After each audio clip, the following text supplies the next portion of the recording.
오늘 이 시간에는 역동성을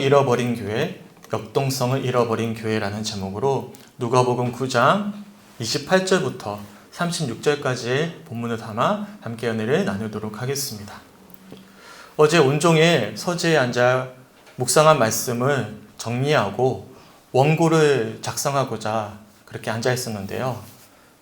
시작조차 하질 못했어요. 왜냐하면 지난 한 주 동안 묵상한 말씀은 사실 저 역시도 살아낼 자신이 없었기에 차마 설교 원고로 정리하기가 쉽지가 않았습니다.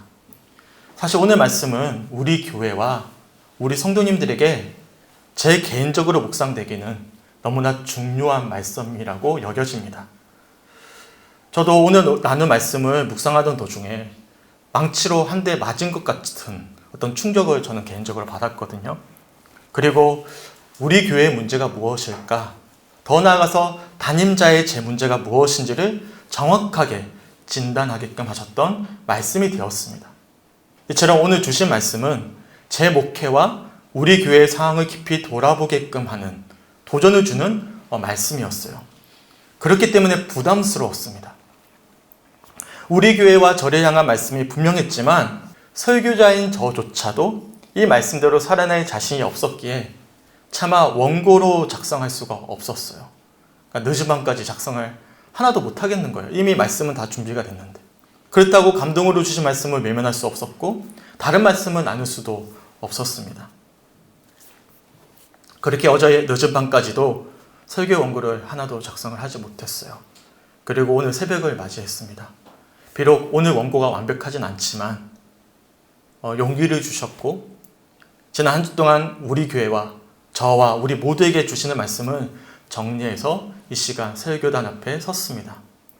소망하기는 오늘 함께 나눌 말씀을 통해서 우리 교회를 향한 그리고 우리 자신을 향한 주님의 간절한 마음을 확인할 수 있는 이 시간이 되시길 주님의 이름으로 간절히 축원합니다. 아멘. 우리 교회의 사역과 우리 자신의 신앙생활에 지금 무엇이 문제인가를 확인하고 또 무엇이 필요한가를 돌아보면서 다시 한 번 더 주님 앞에 바로 설 수 있는 우리 모두가 되시길 주님의 이름으로 간절히 축원합니다.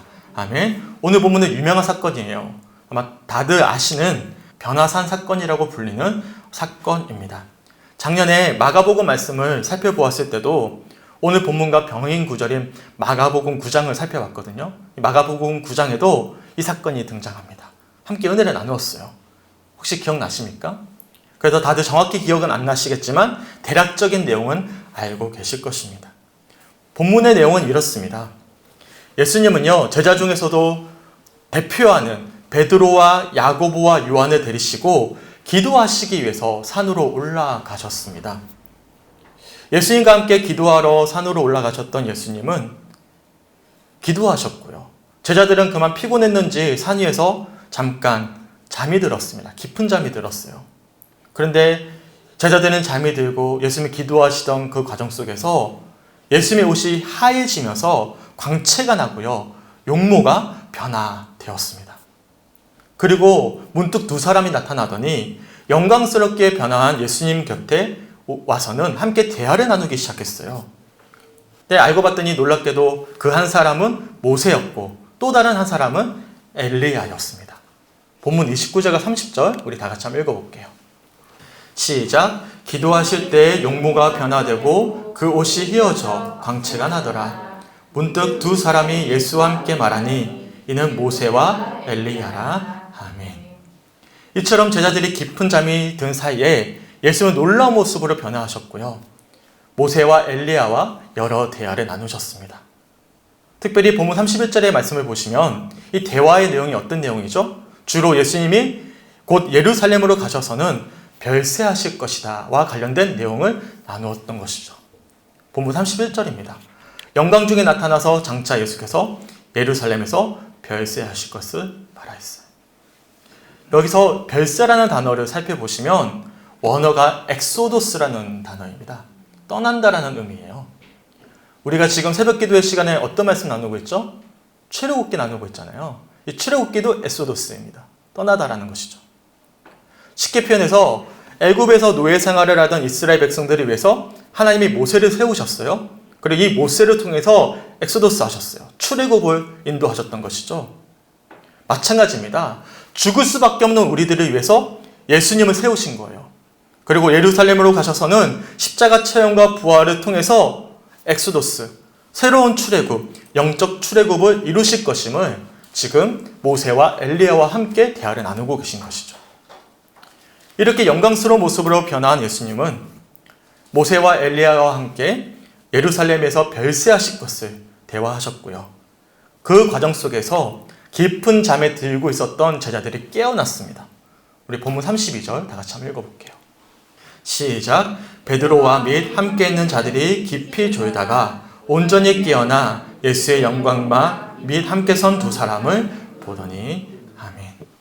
사실 신약 성경을 쭉 살펴보시면 기도가 필요할 때마다 제자들은요 항상 잠에 들어 있었어요. 대표적으로 한 예가 떠오르시죠.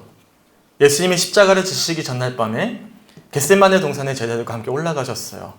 얼마나 예수님의 마음이 괴로우셨는지 제자들에게 기도를 부탁하시죠. 하지만 육신의 피로, 어떤 삶의 피로를 이기지 못한 이 제자들이 어떻게 합니까? 오늘 본문처럼 깊은 잠에 들었습니다. 기도하지 못했던 것이죠. 오늘 본문도 마찬가지입니다. 지금까지 예수님은 갈릴리 지역에서만 사역을 이어오셨어요. 하지만 제가 광고 시간에도 말씀드렸지만 오늘 본문 직후부터는요 예수님이 갈릴리를 떠나서 본격적으로 예루살렘을 향해 떠나기 시작하십니다. 지금까지 지내왔던 친근한 삶의 터전을 떠나서 새로운 미지의 영역을 향해 떠나셔야만 했습니다. 그리고 그 종착점이 무엇이냐면 십자가였어요. 얼마나 기도가 필요한 시점입니까? 그래서 예수님이 어쩌면 너무나 기도가 필요하기에 제자들을 데리고 높은 산, 변화산으로 올라가시는지도 모르는 것이죠. 그런데 안타깝게도 예수님과 함께 기도하러 산에 올라온 제자들이 모두 다 깊은 잠에 들었던 것입니다. 사실 우리도 그럴 때가 참 많이 있죠. 기도가 정말 필요한데요. 잠에 들어있을 때가 참 많이 있습니다. 정말 기도가 분명히 필요한 것을 아는데도 불구하고 우리의 어떤 육신의 피로와 어떤 마음의 어떤 근심과 염려 때문에 거기에 짓눌려서 머리는 알고 있는데 내 영혼은 지금 기도해야 된다는 것을 사인이 오고 있는데 하지 못한 채로 잠들어 있을 때가 참 많이 있죠. 아마 제자들도 그랬던 것 같아요. 당연히 잠에서 깨어난 제자들이 어떻게 했을까요? 자다가 깨면 어떻게 되죠? 깊은 잠을 자다가 깨면 횡설수설하잖아요. 오늘 본문에 보면 제자들이 횡설수설합니다. 우리 본문 33절 다 같이 한번 읽어보겠습니다. 시작. 두 사람이 떠날 때 베드로가 예수께 여짜오되 주여 우리가 여기 있는 것이 좋사오니 우리가 초막셋을 짓되 하나는 주를 위하여 하나는 모세를 위하여 하나는 엘리야를 위하여 하사이다 하되 자기가 하는 말을 자기도 알지 못하더라. 아멘. 중간에 잠이 깬 베드로는요 놀라운 광경을 목격합니다. 예수님이 평소에 보던 예수님이 아니에요. 영광스러운 모습으로 변하셨어요. 더 놀라워요. 옆에 누가 있는 거예요?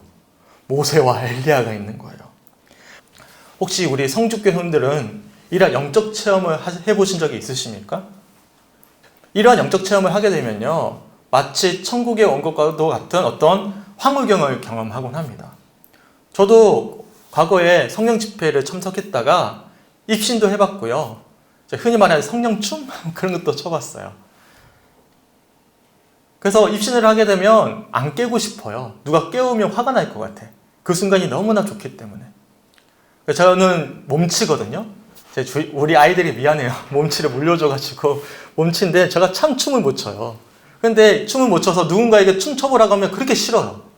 근데 성령춤을 추면요 하루든 이틀이든 춤하면 출 것 같아. 왜냐면 그 순간이 너무나 행복하기 때문에. 황홀경이 너무나 좋은 것이죠. 아마도 본문 속 베드로도 그랬던 것 같아요. 몽롱하죠. 지금 예수님이 변해 있죠. 엘리야와 모세가 보이죠. 황홀한 거예요. 거기서 벗어나고 싶지 않았겠죠. 그래서 이렇게 고백합니다. 자, 33절 다시 한 번 더 읽어드리겠습니다.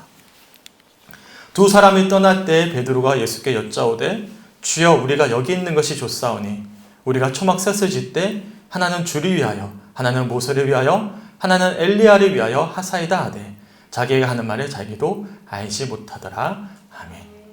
베드로는 자기가 무슨 말을 하는지도 모를 만큼 황홀경에 감격하면서 초막을 짓고 계속해서 여기에 머물고 싶다라는 바람을 예수에게 피력했던 것이죠.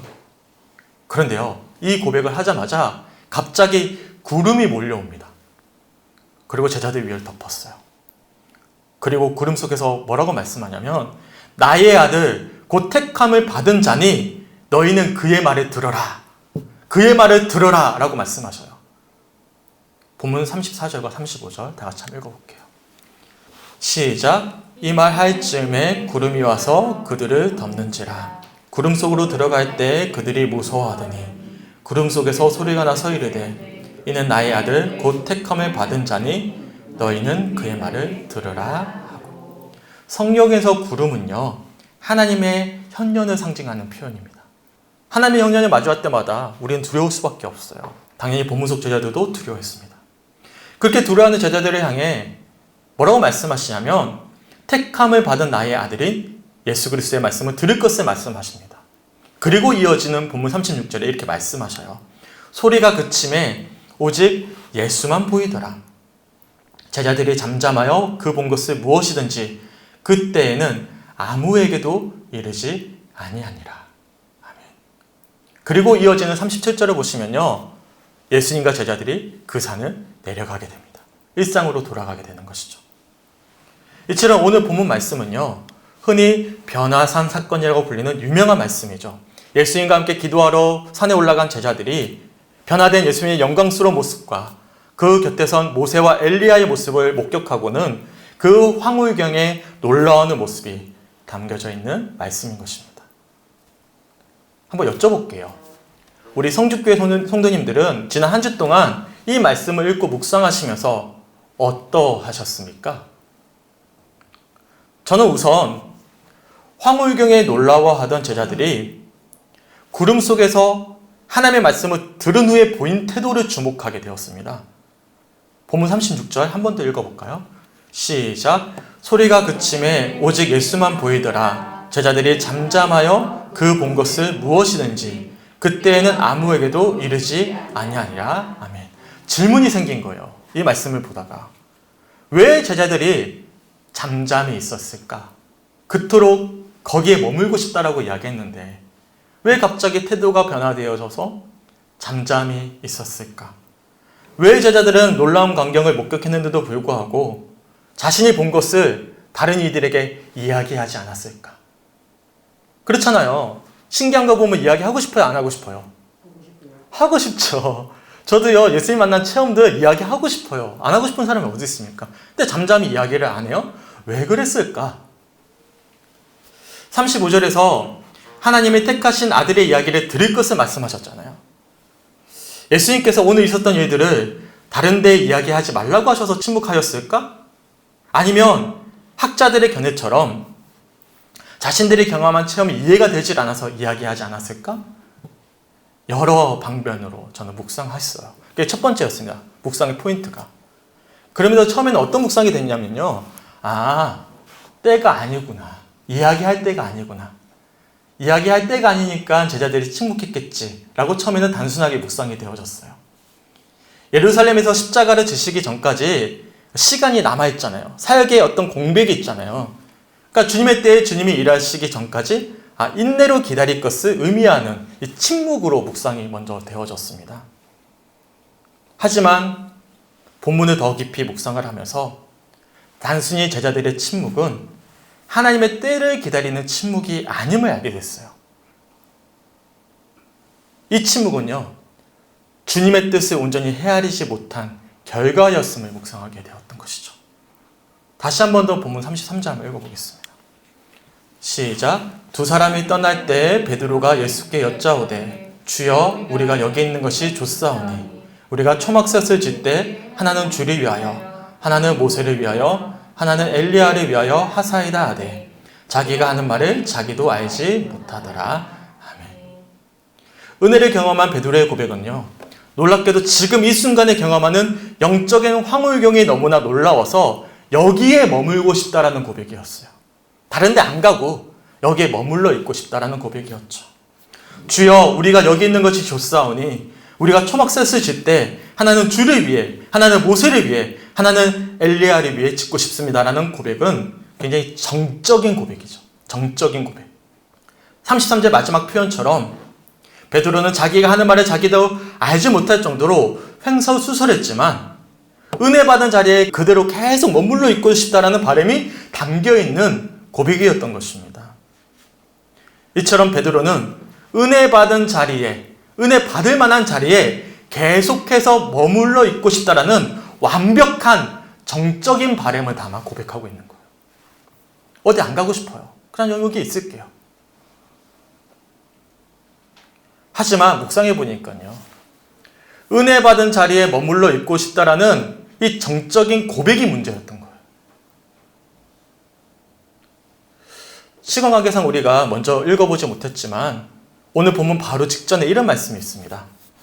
지난주 본문이었던 이 오병이어 사건이 끝나고 나서 예수님과 제자들이 무리를 떠나 기도하러 조용한 곳으로 이동하셨어요. 조용한 곳으로 이동한 예수님이 제자들을 향해 이렇게 물어보십니다. 사람들이 나를 누구라 하느냐? 그러자 제자들이 막 이야기해요. 누군가는 세례 요한이라고 합니다. 누군가는 엘리야라고 합니다. 누군가는 옛 선지자 중에 한 사람이라고 이야기합니다. 막 이야기합니다. 그러자 예수님이 제자들을 향해 그렇다면 너희는 나를 누구라 하느냐라고 물어보시죠. 그러자 베드로가 유명한 고백을 하죠. 누가복음 9장 20절입니다. 예수께서 이르시되 너희는 나를 누구라 하느냐? 베드로가 대답하여 이르되 하나님의 그리스도 신이다 하니. 하지만 그런 고백을 들은 예수님이 칭찬을 하지 않으셔요. 이어지는 21절에 보면 경고하사 이 말을 아무에게도 이르지 말라 명하셨어요. 그리고 이어지는 22절에 이런 말씀을 하십니다. 우리 22절 다 같이 한번 읽어볼게요. 시작. 이르시되 인자가 많은 고난을 받고 장로들과 대제사장들과 서기관들에게 버림받아 죽임을 당하고 제3일에 살아나야 하리라 하시고 아멘. 이런 예수님의 말씀을 통해서 무엇을 알 수 있는 거예요? 하나님의 그리스도이시다라는 베드로의 고백이 결국에는 예수님이 원하는 답변이 아님을 우리가 유추해 볼 수가 있는 거예요. 예수님은 22절의 표현처럼 많은 고난을 받고 버림받아 죽임을 당하여만 했는데 그래야만 고난과 죽음을 이기시고 사흘 만에 부활하셔서 구속사역을 완성하시는데 지금 베드로가 바라는 것은요, 하나님의 그리스도라는 고백이었던 것입니다. 유대인들이 대부분 바라는 그리스도의 상이 투영되어 있었던 것이죠. 그래서 오늘 본문에는 기록되어져 있지 않지만 다른 병행 구조를 살펴보시면 이 고백에 이어서 예수님이 이렇게 말씀하셔요. 제가 대표적으로 마가복음 8장 32절과 33절을 한번 읽어드릴게요. 드러내놓고 이 말씀을 하시니 베드로가 예수를 붙들고 항변하매 예수께서 돌이키사 제자들을 보시며 베드로를 꾸짖어 이르시되 사탄아 내 뒤로 물러가라. 내가 하나님의 일을 생각하지 아니하고 도리어 사람의 일을 생각하는도다 하시고.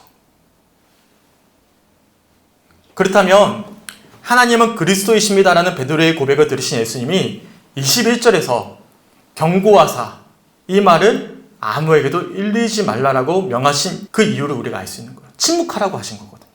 너 말하지 마 더 이상. 침묵할 것을 말씀하는 거예요. 왜 침묵하게 말씀하셨던 거예요? 예수님이 원하는 답변이 아닌 거예요. 때의 문제가 아니고. 오늘 본문도 마찬가지입니다. 변화산에서 황홀경을 체험하면서 그곳에 머물러 있고 싶다라고 고백했던 베드로가 본문 36절에서 잠잠할 수밖에 없었던 이유도 마찬가지였던 것이죠. 주님의 뜻을 온전히 헤아리지 못한 베드로를 향한 주님의 책망과 함께 그에 따른 베드로가 취해야 되는 믿음의 태도가 침묵하는 것이었음을 오늘 말씀을 통해 우리가 살펴볼 수 있는 것입니다. 그렇다면 한 가지 더 의문이 있죠. 구체적으로 무엇이 문제였을까요? 무엇이 문제였기에 베드로는 놀라운 황홀경을 체험했고 그 체험이 너무나 감격스러워서 그곳에 계속 머물러 있고 싶다라고 고백했는데 왜 더는 아무에게도 그 경험을 이야기하지 못하도록 침묵을 말씀하셨을까요? 하나님이 보시기에 무엇이 문제였을까요? 본문 바로 앞절인 22절에서 하나님의 그리스도라는 이 베드로의 고백을 들으신 예수님이 베드로의 고백과는 달리 인자는 많은 고난을 받고 버림받아 죽임을 당하여 사흘 만에 살아나야만 한다라고 말씀하셨죠. 그리고 이어지는 23절에 굉장히 유명한 말씀을 하십니다. 시작. 또 무리에게 이르시되 아무든지 나를 따라오려거든 자기를 부인하고 날마다 제 십자가를 지고 나를 따를 것이니라. 아멘. 예수님이 뭐라고 말씀하셨죠? 예수님의 참된 제자들은요, 자기를 부인하고 날마다 제 십자가를 지고 예수님을 따르는 자들임을 말씀하는 유명한 말씀인 것입니다. 여기서 오늘 이 시간 좀 주목해 보고 싶은 표현이 있는데요. 예수님이 뭐라고 말씀하시죠? 나를 따라오려거든 이라고 말씀하고 있습니다. 이 표현을 깊이 주목해 보셔야 돼요. 앞에도 잠깐 언급했지만 오늘 본문 이후로 예수님은요, 십자가의 사명을 감당하시기 위해 갈릴리에 머물러 계시지 않았어요. 삶의 터전을 떠나 먼 예루살렘을 향한 여정을 떠나십니다. 당연히 예루살렘을 향한 여정은 고난과 핍박의 여정이었습니다. 그 여정의 끝에는 십자가의 처형만이 기다리고 있는 여정이었습니다. 그래서 예수님이 제자들에게 뭐라고 말씀하시죠? 나를 믿으려거든이 아니었어요. 나를 따라오려거든이었습니다. 앞으로 예수님이 가시는 길이 고난과 역경의 길이기에 너희가 나를 따라오려거든 단순히 정적인 은혜의 자리에만 나를 믿는 것에만 머물러 있지 말고 자기를 부인하고 날마다 제 십자가를 지고 예수를 동적으로 따를 것을 베드로에게 분명히 요청하셨던 것입니다. 머물러 있지 말고 예수 따라갈 것을 말씀하고 있는 것이죠. 은혜 받을 자리에 계속 머물러만 있지 말고 이제 나를 따라 가자라고 말씀하고 계시는 거예요. 그런데 그런 말씀을 들었던 베드로가 오늘 본문에 이렇게 고백한 것이죠. 자, 다시 한 번 더 본문 33절 읽어드리겠습니다. 두 사람이 떠날 때 베드로가 예수께 여짜오되 주여 우리가 여기 있는 것이 좋사오니 우리가 초막셋을 짓되 하나는 주를 위하여 하나는 모세를 위하여 하나는 엘리야를 위하여 하사이다 하되 자기가 하는 말을 자기도 알지 못하더라. 나를 따를 것을 요청하는 예수님의 동적인 권면을 들은 베드로는 여전히 은혜 받은 자리에만 계속 머물고 싶은 정적인 고백을 한 거예요. 예수님은 앞으로 십자가의 사명을 성취하기 위해 예루살렘을 향한 여정을 떠나시는데 베드로는 여전히 은혜 받는 자리에만 정적으로 머물고 싶다라고 고백한 것입니다. 바로 이러한 태도가 문제였고 그렇기에 36절의 표현처럼 제자들은 잠잠할 수밖에 없었습니다. 저는 한 주 동안 이 본문을 묵상하다가 처음에는 제자들의 침묵이 궁금했어요. 왜 침묵했을까? 궁금하잖아요. 전 말씀 볼 때 궁금한 게 많거든요. 궁금해요. 왜 침묵했을까? 처음에는 때의 문제인 줄 알았는데 때가 아니었던 거예요. 문제는 하나님의 뜻을 헤아리지 못하는 베드로의 고백에 있었던 거죠. 문제는 이 베드로의 고백이 어디에 투영이 됐냐면 제 목회에 투영이 된 거예요. 마치 지금 제 신앙이, 제 목회가 은혜 받은 자리에 머물러 있고 싶습니다라고 고백하는 베드로와 다르지 않구나라는 것을 확인하고는 마치 망치로 제 머리를 한 대 딱 맞은 느낌이었어요. 우리 교회가 무엇이 문제일까? 머물러 있는 거구나. 움직이지 않구나. 말씀 듣고 은혜 받고 이 자리에 머물러 있기만 원하는 거구나. 나 역시도 그렇게 하고 있구나. 이걸 딱 하고 한 대 맞아버린 거예요. 나 충분히 잘하고 있다고 생각했거든요. 우리 말씀 많이 나누잖아요. 저 최선을 다해 말씀 준비하거든요. 제 개인적으로 새벽도 그렇고 모든 예배 시간에 저의 나름대로는 최선을 다합니다. 저는 잘하고 있다고 생각했어요. 근데 한 대 딱 맞아버린 거예요. 이게 아니구나. 이게 전부가 아니구나. 뭐가 문제일까? 왜 사람이 안 오지? 왜 한 영혼이 안 오지? 왜 하나님 안 보내주세요? 성주가 너무 완악해요. 성주의 다른 교회들이 우리를 감리교회 하나밖에 없다고 공격해요. 심지어 온 사람들 뺏어가려고 그래요. 장로교회 너무 완악해요. 막 그렇게 제가 불평이 참 많았거든요. 나는 열심히 하고 있는데. 근데 오늘 말씀을 듣다가 한 대를 탁 맞아버린 거예요. 그래서 말씀을 나눌 용기가 없었어요. 그래서 원고를 못 썼습니다. 어제 밤새도록. 더군다나요. 말씀을 마치고 우연히 이 김영국 목사님이 쓰신 누가복음과 하나님 나라라는 책을 읽다가 큰 충격을 받았습니다. 사실은 지난주 말씀을 준비하면서 읽었던 책인데 마지막 부분을 제가 큰 은혜가 별로 안 됐어요. 그래가 다 끝까지 안 읽었습니다. 마지막 챕터를. 근데 제가 원글을 못 쓰고 멍하니 있다 보니까 그 책이 눈에 들어온 거죠. 그래서 제가 이제 완벽주의 기질 때문에 그래 한번 읽은 책 끝까지 읽어야지. 그래가지고 마지막 부분을 읽었어요. 읽다가 정말 제가 완전히 큰 충격을 받았어요. 제가 한 부분은 조금 길지만 읽어드릴게요. 움직임이 별로 없는 현대 한국교회 성도들과 달리 누가복음과 사도행전을 보면 끊임없이 움직이는 제자들과 이들을 끊임없이 움직이게 하시는 예수님과 성령님을 만나게 됩니다. 예수님 당시 제자들은 완전하지 않았고 미성숙했습니다.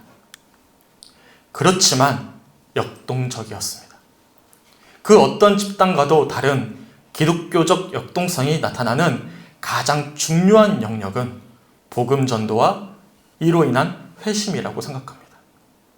이 세상에서 보이지 않는 하나님을 만날 수 있도록 도와주는 것만큼 역동적인 일이 어디에 있겠습니까? 이것이야말로 그리스도인 공동체만의 고유한 영역입니다. 그리고 이어서 이렇게 권고해요. 결국 주님을 따른다라는 것은 하나님 나라의 복음을 전파하면서 따른다라는 뜻입니다. 복음 전파는 교인의 숫자를 늘리거나 교세 확장을 위한 것이 아닙니다. 그것은 예수를 따르는 자들의 가장 크고 중요한 특징입니다. 복음을 전하지 않으면 주님을 따르는 것이 아니라고 해도 무방합니다. 그리고 마지막 부분이 이 책의 마지막 부분이거든요. 여기에 제가 한 대 맞았어요.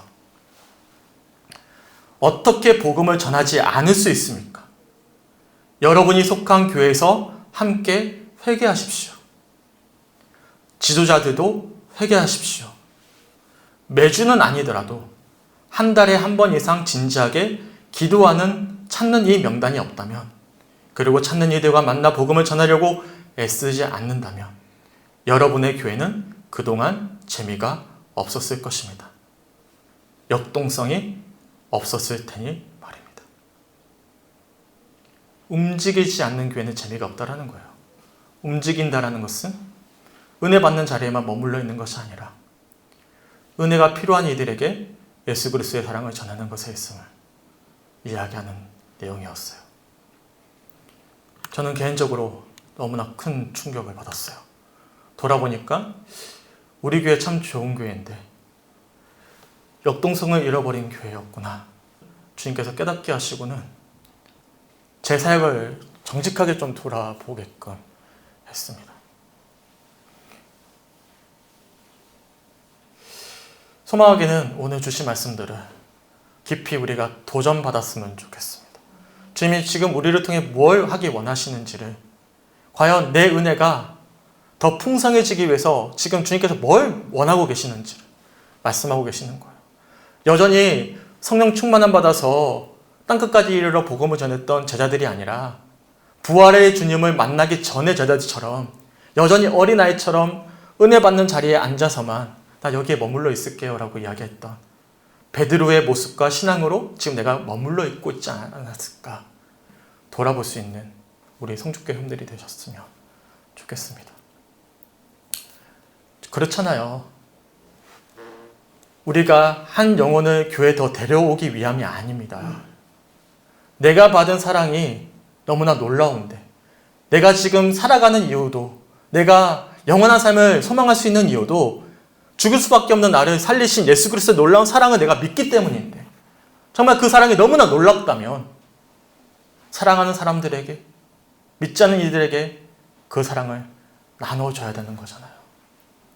근데 그걸 우리가 멈추고 있었음을, 여전히 내가 은혜 받기만을 소망하면서 이 자리에 머물러 있었음을 돌아보면서 저는 한 대 맞았습니다. 소망하기는 깨어났으면 좋겠습니다. 당장에 나가가지고 전도하세요라고 말씀드리는 게 아니에요. 앞으로 우리가 앞으로 우리의 어떤 역동성이 깨어나면 자연스럽게 이 모든 가정들이 깨어나겠죠. 하지만 우리의 신앙이 잠자고 있다면, 오늘 본문 속에 베드로와 요한과 야고보처럼 잠자고 있다면, 잠자는 신앙에서 깨어나 이제는 어떻게든 몸부림을 한번 쳐봤으면 좋겠습니다. 기도 오랫동안 안 하셨다면 다시 한 번 더 기도할 수 있도록 소망하면서 기도하셨으면 좋겠어요. 그런 경우가 있어요. 목사님 기도 못하겠어요. 기도하면 1분도 안 나와요. 그러면 기도 안 된다고 기도하셔야 되는 거예요. 기도 못하겠다고 안 해버리는 게 아니고. 알잖아요. 우리가 살아왔던 것도 앞으로 살아갈 것도 내 힘대로 다 안 된다는 거 아시잖아요. 내 마음대로 우리의 삶이 안 되잖아요. 지금까지도 그랬고 앞으로도 그랬고 주님이 인도하실 것을 우리가 믿기 때문에 이 자리에 있잖아요. 그러면 기도 안 된다고 그냥 손 놓고 있을 것이 아니라 기도 안 되기 때문에 기도할 수 있도록 성령님 도와달라고 우리가 기도해야 되는 거예요. 예배 시간도 마찬가지입니다. 아유, 너무 피곤해요. 어려워요. 시간이 너무 늦었어요. 여러 가지 이유 때문에 안 나올 수 있죠. 하지만 우리가 정말 깨어나기 위해서는요. 안 되기 때문에 더 나와서 은혜 받기를 사모하셔야 되는 거예요. 이 예배 시간에 더 은혜 받기 위해서 사모하셔야 되는 것이죠. 저도 그래요. 저는 여러 번 금요 시간에도 말씀드렸지만 대학원 시절에 받았던 사람으로부터 받았던 상처가 굉장히 컸기 때문에 여전히 누군가를 만나는 것 자체를 두려워합니다. 솔직히 말씀드리면 그래요. 지금도요. 밖에 나가서 불특정 다수를 만나잖아요. 가슴이 막 퉁탕퉁탕 뛰어요. 그때 상처가 막 계속 올라와요. 사람들이 나를 어떻게 보지? 어떻게 판단하지? 어떻게 이야기하지? 그 어떤 두려움이 너무 사로잡혀서 어쩌면 저는 이 말씀을 준비하면서 문제는 나에게 있구나. 내가 받았던 그 과거의 상처 때문에 성도들에게 복음을 전함에 있어서 아예 이야기를 하지 않았구나. 왜냐하면 저는 알거든요. 목회자가 이야기를 하면 말씀을 전하면 목회자 먼저 해야 된다는 걸 알기 때문에 나는 그 상처가 너무나 두려워 살 수 없으니까 그 이야기를 아예 하지 않았음을 돌아보게 되었어요. 문제는 내가 하지 않으니까요. 우리 교회 역동성이 다 죽어버린 거예요. 그리고 저는 제가 좋아하는 것들, 제가 좋아하는 게 뭘까요? 말씀 잘 준비해서 전하는 거 참 좋아하거든요. 거기에만 마음을 두고 있었구나. 그래서 말씀 잘 준비하면 아유 나 잘하고 있지라고 아니했는데 막상 돌아봤더니 주님이 더 원하시는 모습은 또 다른 모습도 있었구나라는 것을 확인하면서 저는 어젯밤 내내 너무 마음이 어렵고 또 회개하고 주님을 바라보고 또 더 나아가서 사랑하는 성주교회 성도들에게도 너무나 죄송했어요. 소망하게는 깨어났으면 좋겠습니다. 그래야 교회가 역동성이 회복되어지고 재밌어지죠. 누가 오더라도 교회가 너무 조용해서 누구도 다가오지 않아서 교회 오는 것이 부담스러운 교회가 아니라 살아 역동성 움직이는 그런 하나님이 정말 기뻐하시는 은혜가 되었으면 좋겠습니다. 이 김영근 목사님이 그러더라고요. 코로나19 때문에 전도하기 힘들다고 하십니까? 힘들죠. 하지만 이 코로나19 때문에 더 복음을 전해야 됨을 이야기하시더라고요. 왜냐하면 코로나19 때문에 힘겨운 사람들이 더 많아졌기 때문에 주님의 사랑이 더 필요한 사람들이 더 많아졌기 때문에 우리가 나가서 많은 사람들의 건강을 해치면서까지 노방종도를 하라는 것이 아니고 정말 그 사랑이 필요한 자들을 우리가 알기에 마음에 두고 기도하고 마음에 두고 소망하고 그렇게 주님의 인도하신 가운데 복음을 전하면서 정말 주님의 사랑을 함께 전할 수 있어야 되지 않을까라고 이 책에서 권면을 하셨어요. 소망하게는 오늘 말씀을 통해서 역동성을 잃어버린 교회가 아니라 역동성이 회복되어져가는 우리 성주교회원들이 되실 주님의 이름으로 간절히 축원합니다. 저부터 또한 우리 장로님부터 우리 권사님부터 우리 모두 다 역동성이 회복되어져 가길 간절히 소망합니다. 무엇이 문제인지 누가 잘 알죠? 우리 자신이 잘 알아요. 내가 지금 무엇이 필요한지 무엇을 더 간절히 소망해야 되는지 우리 자신이 제일 잘 압니다. 오늘 주시는 감동 속에서 나에게 주님께서 지금 어떤 결단을 원하고 계시는지 그 기도인지 무엇인지 예배의 참석인지 아니면 주님께 헌신인지 아니면 내 삶 속에서 더 정직하게 주님을 바라보는 것인지 아니면 습관적인 죄를 깨트리는 것인지 무엇인지 저는 모르겠어요. 하지만 주님은 분명히 머물러 있는 자리에서 일어날 것을 지금 권고하고 계십니다. 오늘 주시는 말씀을 붙잡고 역동성이 회복되어져가는 우리 교회와 우리 모든 사랑하는 성주교회 형들이 되시길 주님의 이름으로 간절히 축원합니다. 아멘. 이와 관련된 말씀 우리 다음 주에 더 자세히 9장에서 더 나누도록 하겠습니다. 오늘 이 시간 먼저 오늘 주시는 하나님의 분명한 도전을 붙잡고 함께 찬양하고 기도했으면 좋겠어요. 우리 악보집입니다. 악보집 1번 함께 찬양하겠습니다.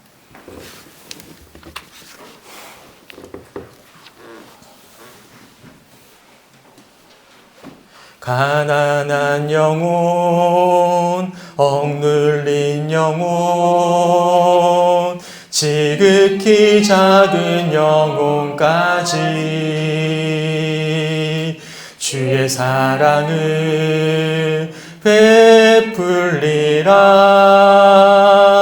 아름다운 그 사랑을 연약한 영혼, 절망한 영혼, 연약한 영혼, 절망한 영혼, 지극히 작은 영혼까지 주의 사랑을 전하리라. 아름다운 그 사랑, 그들 모두 우리 사랑 원하고 있네. 그들 모두 우리 사랑 원하고 있네. 내 작은 사랑까지도 주님 사랑 베풀 때 주님 기뻐하시네.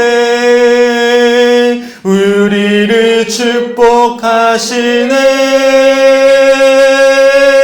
주님 사랑 그들에게 전하리라. 지극히 작은 자 나에게 주님 사랑 온 세상에 가득하리라. 온 세상에 가득히 가난한 영혼, 억눌린 영혼, 가난한 영혼, 억눌린 영혼, 지극히 작은 영혼까지 주의 사랑을 베풀리라.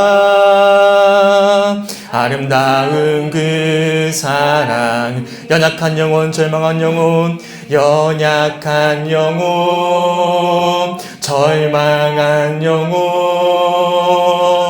지극히 작은 영혼까지 주의 사랑을 전하리라. 아름다운 그 사랑, 그들 모두 우리 사랑 원하고 있네. 그들 모두 우리 사랑 원하고 있네. 내 작은 사랑까지도 주님 사랑 베풀 때 주님 기뻐하시네. 우리를 기뻐하시네. 그님 사랑 그들에게 전하리라. 지극히 작은 자 나에게 주님 사랑 온 세상에 가득하리라. 온 세상에 가득히 그들 모두 우리 사랑 원하고 있네. 그들 모두 우리 사랑 원하고 있네. 내 작은 사랑까지도 주님 사랑 베풀 때 주님 기뻐하시네.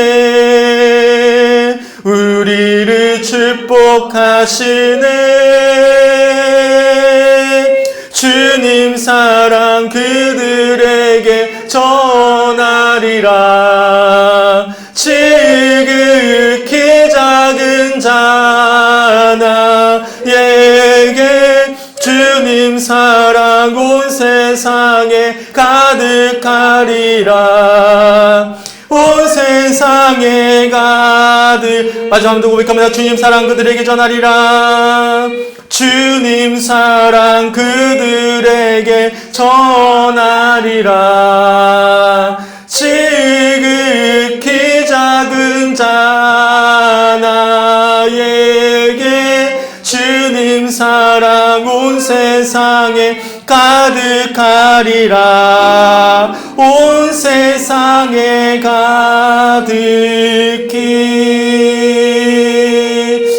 오늘 주신 말씀 붙잡고 아버지의 마음을 확인했으면 좋겠습니다.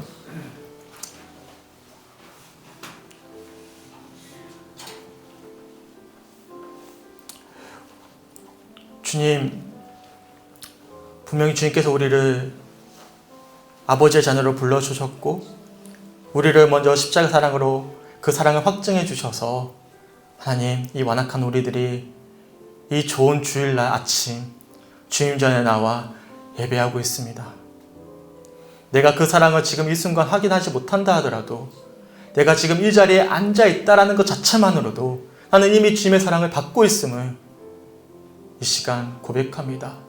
비록 우리의 마음이 완악해지고 뜨거웠던 신앙을 잃어버린 채로 무미건조하게 우리가 이 자리에 앉아 있지만 주님 우리를 사랑하고 계심을 다시 한 번 더 확인케 하심에 주님 너무나 감사합니다. 하나님, 우리의 신앙이 은혜 받는 자리에만 여전히 어린아이처럼 누군가가 떠먹여 줄 것만을 기다리면서 그렇게 우리가 그냥저냥 허비하며 머물러 있고 싶지 않습니다.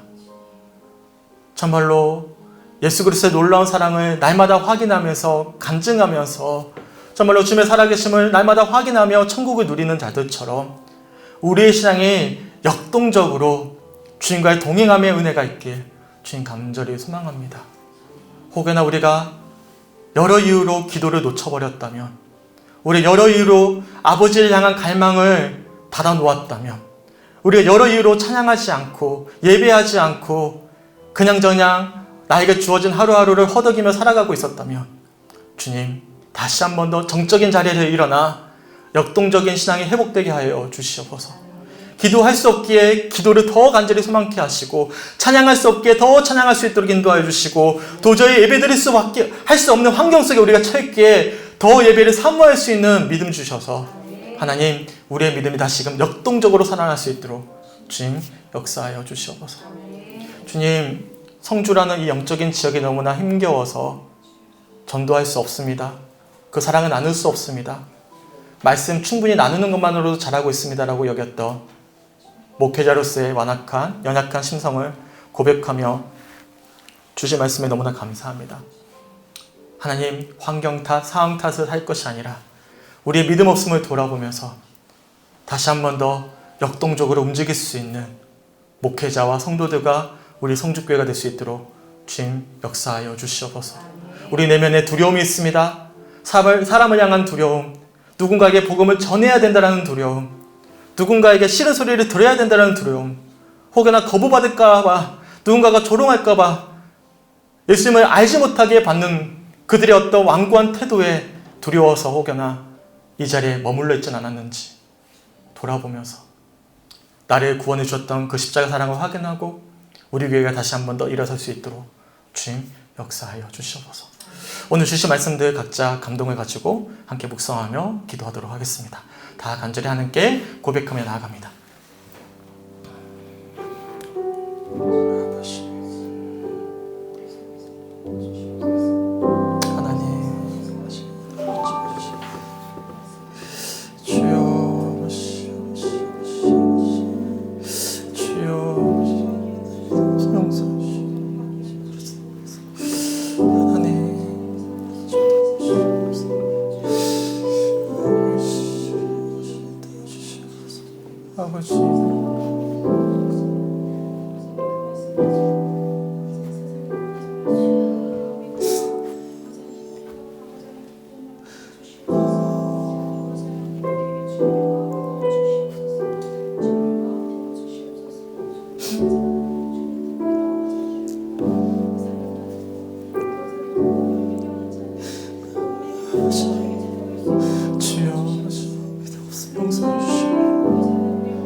믿음 없음을 아버지 용서해 주시옵소서. 믿음 없음을 용서해 주시옵소서. 하나님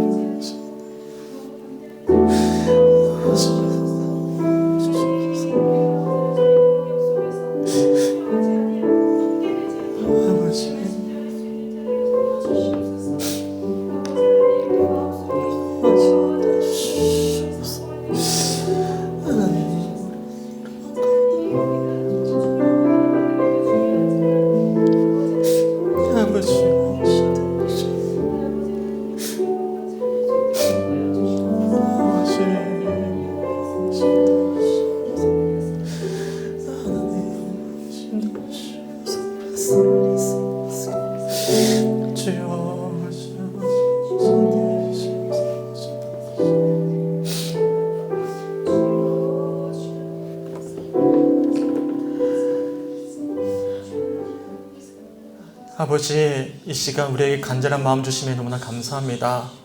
다시 한 번 더 주님을 소망할 수 있는 믿음 주심에 주님 너무나 감사합니다.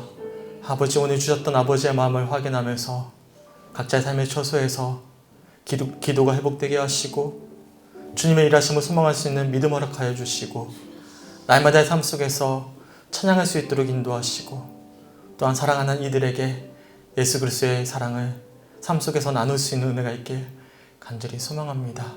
하나님, 우리의 신앙이 정적으로 죽어있는 신앙이 아니라 날마다 주님과 동행하는 동적인 신앙, 역동적으로 주님의 일하심을 확인하는 그런 신앙생활이 되길 간절히 소망합니다.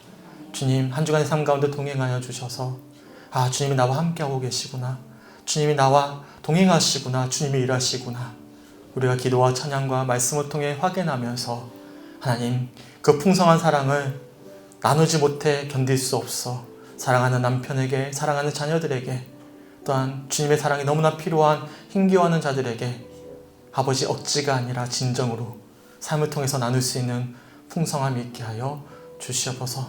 그래서 우리를 통해서 우리 교회와 우리 가정과 우리 일터가 회복되어져 가고 천국이 되어져 갈 수 있도록 아버지, 한 주간의 삶 가운데 역사하시고 인도하여 주시옵소서. 하나님, 우리의 믿음 없음을 용서하여 주시옵소서. 하나님, 이 시간 믿음 없기에 더 십자가의 은혜를 바랍니다. 주님, 풍성함으로 더해 주시옵소서. 감사드리며 우리를 사랑하시는 예수 그리스도의 이름으로 간절히 기도드렸습니다. 아멘.